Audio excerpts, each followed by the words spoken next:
तो मित्रों चलिए आज हम बात करेंगे कि अगर आपकी जन्म कुंडली में 9th हाउस में अगर गुरु बैठा हो और ऐसे गुरु के ऊपर भिन्न भिन्न ग्रहों की दृष्टि हो तो क्या प्रभाव पड़ सकता है। ठीक है, कैसा फल देता है ऐसा गुरु, आज हम इस विषय में चर्चा करेंगे। तो सर्वप्रथम तो हम ये जान लेते हैं कि अगर ऐसे गुरु के ऊपर ये कुंडली में जो 9वें स्थान में बैठा हो यानी भाग्य भाव में बैठा हो, ऐसे गुरु के ऊपर अगर सूर्य देवता की संपूर्ण दृष्टि पड़ रही हो। यूट्यूब के कमेंट में किसी ने पूछा था कि संपूर्ण दृष्टि का मतलब क्या होता है, अर्थात ग्रहों की जैसे शनि की जो है तीसरी, 7वीं और 10वीं दृष्टि संपूर्ण दृष्टि होती है, गुरु की भी 3 दृष्टि होती है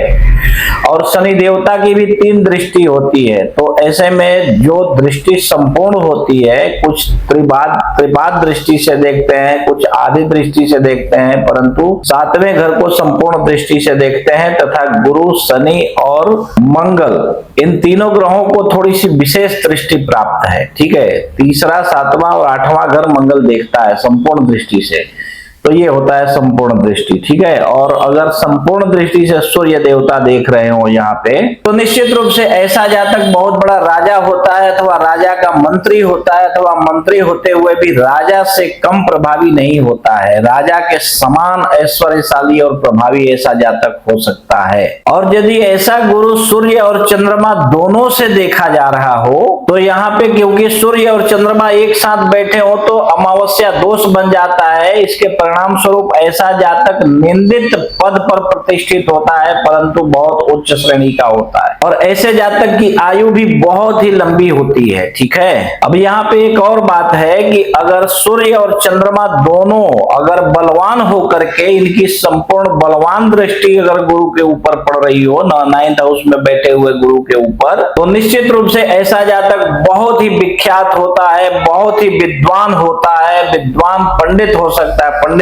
का मतलब ऐसा नहीं कि वो जाति से पंडित हो, ज्ञानवान होता है, परंतु ये बहुत सारी स्त्रियों से घिरा रहता है। ऐसा जातक समृद्ध होता है, धनवान होता है और साहसी भी होता है। ठीक है, अगर कुंडली के 9वें घर में बैठे हुए गुरु के ऊपर अगर सूर्य और बुध इन दोनों ग्रहों की संपूर्ण दृष्टि पड़ रही हो तो भी ऐसा जातक अतुलनीय धनवान होता है, बहुत विद्वान होता है, अत्यंत सुंदर और ऐश्वर्यशाली ऐसा जातक होता है। ऐसे जातक की छवि मनोहारी होती है, एकदम मन का हरण कर लेने वाली, अर्थात अत्यंत सुंदर होता है ये जातक। अनेक दिव्य आभूषणों से भी युक्त होता है तथा ऐसा जातक काव्य कला का भी ज्ञाता हो सकता है, यानी काव्य करने में, लिखने में, कविताएं पढ़ने में अथवा कवि हो सकता है, ऐसा आप समझ लें। ठीक है, अगर 9th हाउस में बैठे हुए गुरु के ऊपर सूर्य और शुक्र दोनों ग्रहों की दृष्टि हो तो ऐसा जातक सामवेद अर्थात लालित्य कला में भी बहुत ही भरपूर मात्रा में जानकार होता है। उत्सवों के आयोजन कार्य को भी अपना सकता है। गाय, भैंस, गधा, बकरा पालने वाला भी बहुत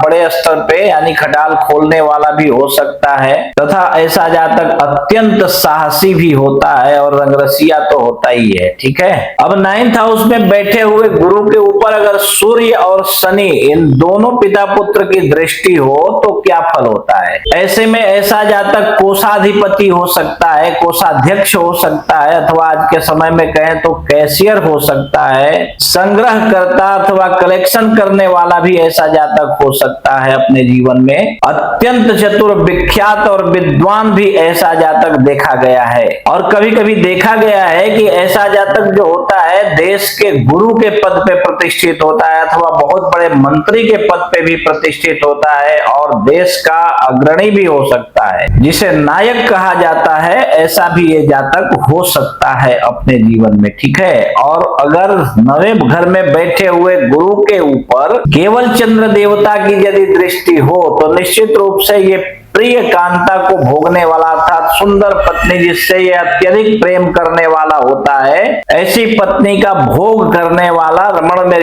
रहने वाला ये जातक अपने जीवन में हो सकता है। अगर चंद्रमा और मंगल दोनों की संयुक्त दृष्टि 9वें भाव में बैठे हुए गुरु के ऊपर पड़ रही हो तो ऐसा जातक सुख से भरपूर, आनंदित और सेना का भी आचार्य हो सकता है,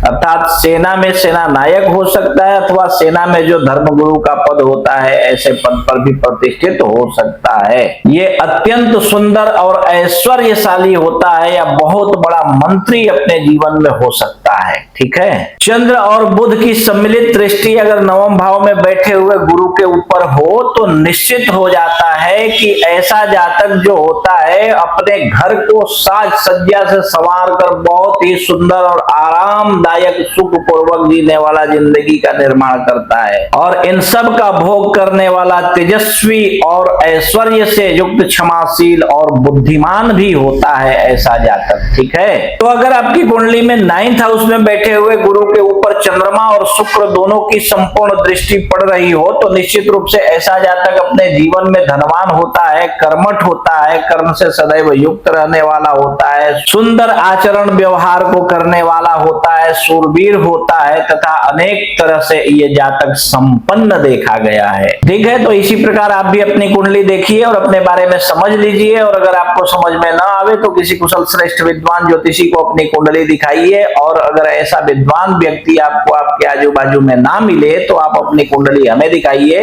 हम आपकी कुंडली देखकर विस्तार पूर्वक एक एक बातें समझा कर बता देंगे। ठीक है।